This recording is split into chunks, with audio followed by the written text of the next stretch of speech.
Your existence, you're actually a sexually transmitted disease, you know.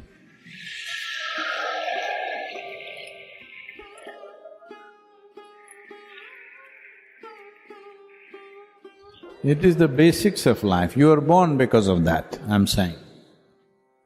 Not your sexuality, somebody else's. So, we are born out of that. Should we end with that? That's a question. It is not about right and wrong, it is not about morality. It is about the limited nature of what it is. Do you want to be stuck in it forever?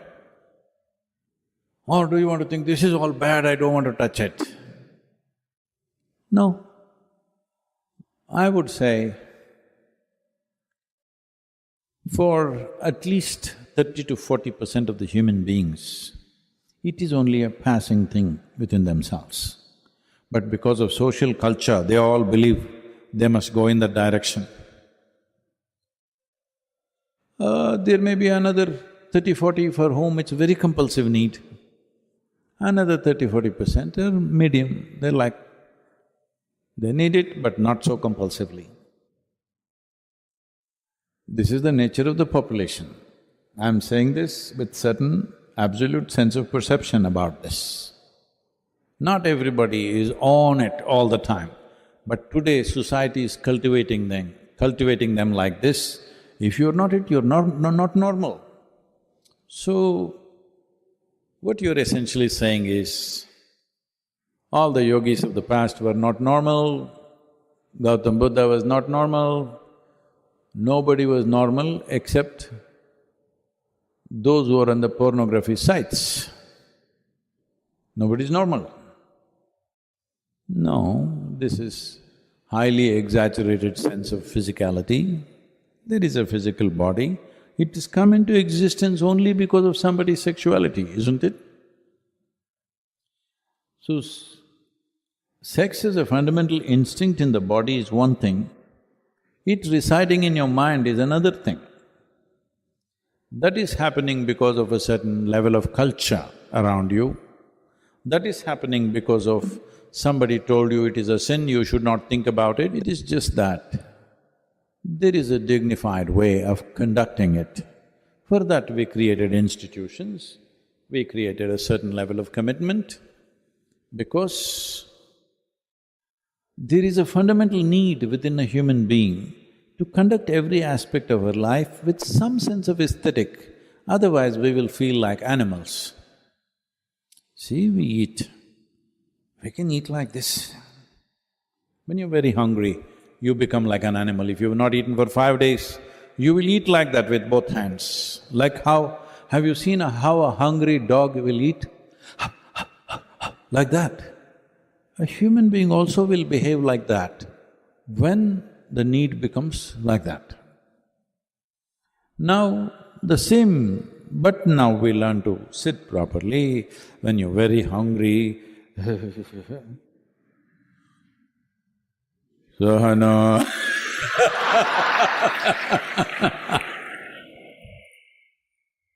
some brahmachari is showing you his lung power.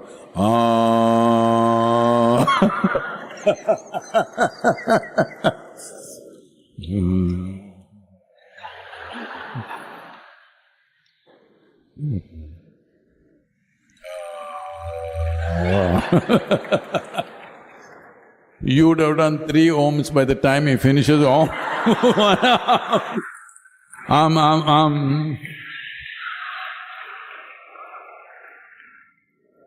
Because when something is very needed for you, just if you wait 2 minutes, you will see what is compulsive becomes conscious. Food, sex, sleep and death. These are 4 things which are compulsive. A human being distinguishes himself or herself from animal nature just by conducting these aspects of life also consciously. That is when If you do these things like any other creature on the planet, the moment you see somebody like that, you say, "Oh, he's like animal," isn't it?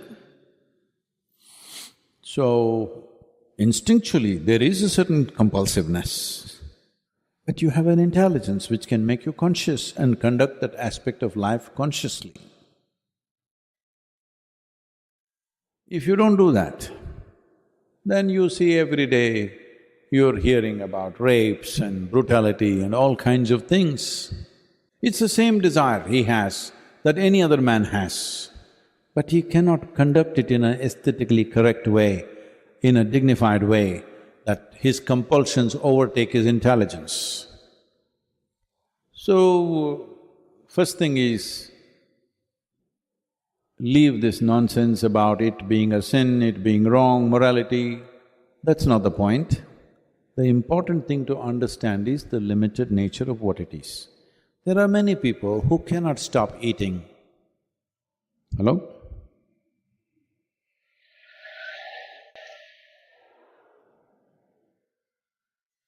It's just a good thing about eating is, if you can't stop eating, it'll be immediately noticed by everybody who did not see you eating also.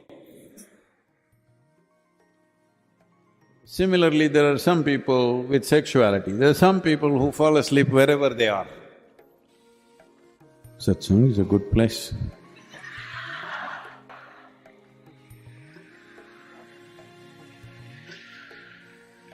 Happening, it's okay.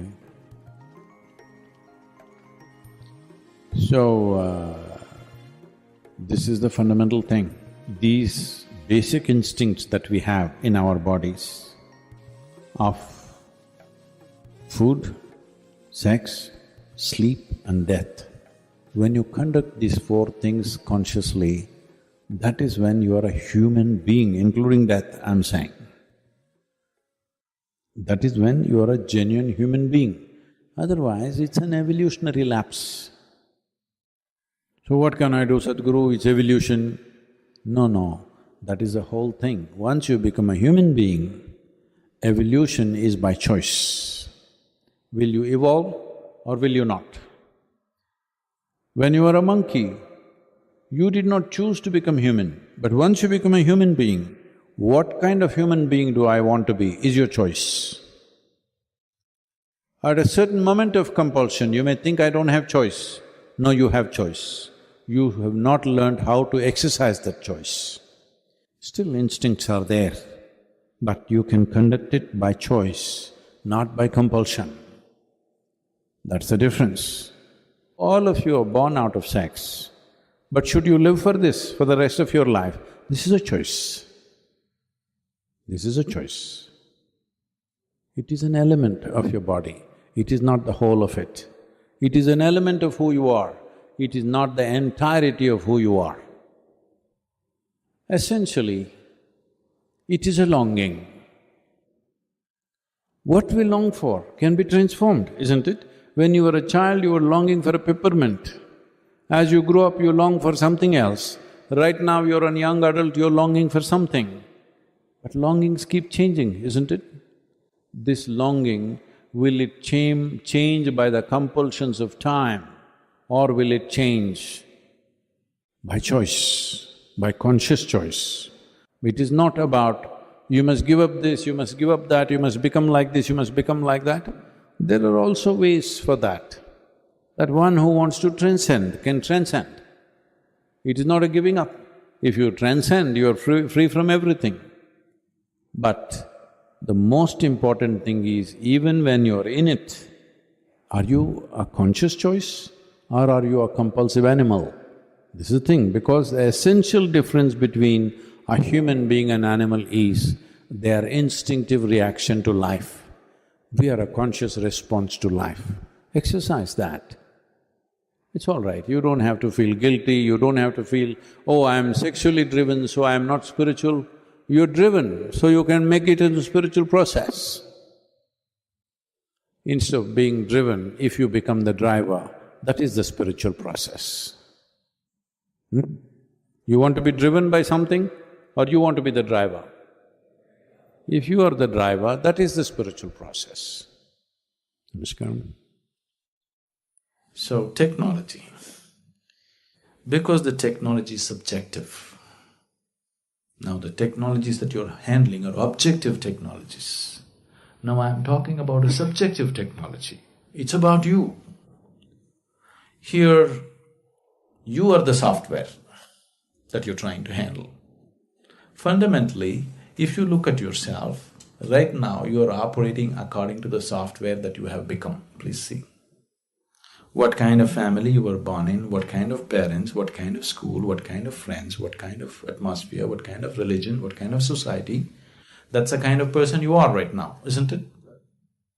So, software was written into you haphazardly by anybody and everybody that you came in touch with, not by trained professionals. Just about anybody who came, they put in something. Wherever you went, somebody stuffed something into your head.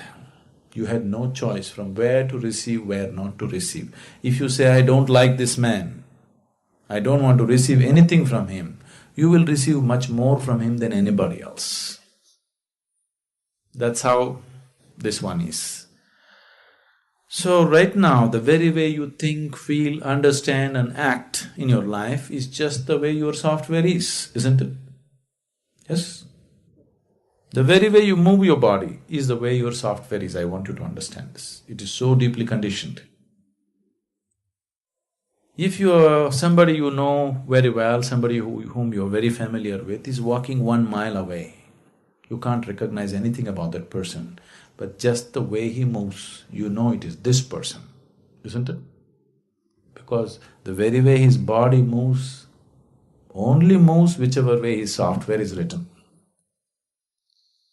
But this software was written unconsciously. Now, if we want some freedom to happen, if we want some transformation to happen, we have to create a little space between you and your software. You're too identified with it, you're just lost in it, that's all you become. Now you have to create a little distance. You've heard of a word called Buddha? If I say Buddha, probably you always think of Gautama the Buddha. Gautama is not the only Buddha, that's not his name. He became a Buddha. There have been thousands of Buddhas and there still are. What Buddha means is, Bu means buddhi or the intellect. Da means dada, one who is above. One who is above his intellect is a Buddha. Once you're above the intellectual process, suffering is finished in your life because all suffering is manufactured there in your logical mind. When you are into your intellect, when you are stuck in your intellect, you are a non-stop suffering human being. Wherever you put, you have a way of creating some kind of suffering. Your fears, your anxieties, your tensions, your stress. Just see, people are capable of suffering just about anything. Yes? Isn't it so? People are capable of suffering just about anything in the world. Please see. If you're not educated, you will suffer that. If you get educated, you suffer that. If you don't find a job, you'll suffer that. If you find a job, you suffer that. If you're not married, you'll suffer that. If you get married, you suffer that. If you don't have children, you suffer that. If you have children, you suffer that, isn't it? People are capable of suffering just about anything. This is the nature of the intellect. Once you're into the intellect, this is how life is. If you are below the intellect, you won't suffer so much. Animals don't suffer as much as you suffer. Physical things, if they're taken care of, they're quite okay. They don't have the kind of suffering that human beings know, isn't it? So if you're below the intellect, you don't suffer so much. Like you asked that question. If you're above the intellect, you're a Buddha. If you're below the intellect, maybe we can call you Buddha. If you're in the intellect, non-stop suffering. So, to avoid suffering, people are inventing many ways to go below the intellect. Excessive eating, alcohol, excessive indulgence in physical pleasures. These are all the ways you're trying to avoid the torment of the intellect for some time. You get drunk and you feel good for a few hours, but then life will catch up with you with more intensity. It won't let you go. Now, this being which was below the intellect somehow evolved into the intellect. The only way out for this is to evolve beyond the intellect. So, the fundamentals of yoga, the technology is how to go beyond this. So, how to do it now? Subjective technologies cannot be explored in uncommitted atmospheres. You need a very committed, focused atmosphere, otherwise it will not be in your grasp. It's not a teaching, it's a method. To implement a method, you need to be in a certain way, in a certain level of commitment, in a certain level of receptivity, otherwise it doesn't work. Because, see now if you go into a chemistry laboratory, you take this chemical, if you put it into it, something happens. But if you're not willing to put it into it, if you sit here and think and think and think, what will this do, what will that do, you will come to all kinds of wrong conclusions. Till you put it there, you won't know. Maybe it'll explode in your face, but till you put it there, you will not know what it is about. But now, you are the chemical, you are the chemist, and you are the experimental process. Everything is you. Now you need a different kind of laboratory, otherwise it doesn't work. If it was objective, we could have just written a book and given it to you. But because it's subjective, you have to be taken step by step because it's a completely different dimension of perception and experience altogether. But is it possible for me? It is possible for every human being. Internally, all of us are equally capable. We are not capable in different ways. All of us are capable of joy, isn't it? Yes. If you have been joyful for one moment, that means you're capable of joy, isn't it? It is just that you're unable to stay there. That's the only thing. There is no human being on the planet who's never been joyful. Every human being has been joyful at some point. That means he's capable of joy. It is just that he's unable to stay there. So he needs a technology as to how to maintain the atmosphere within himself. It's possible.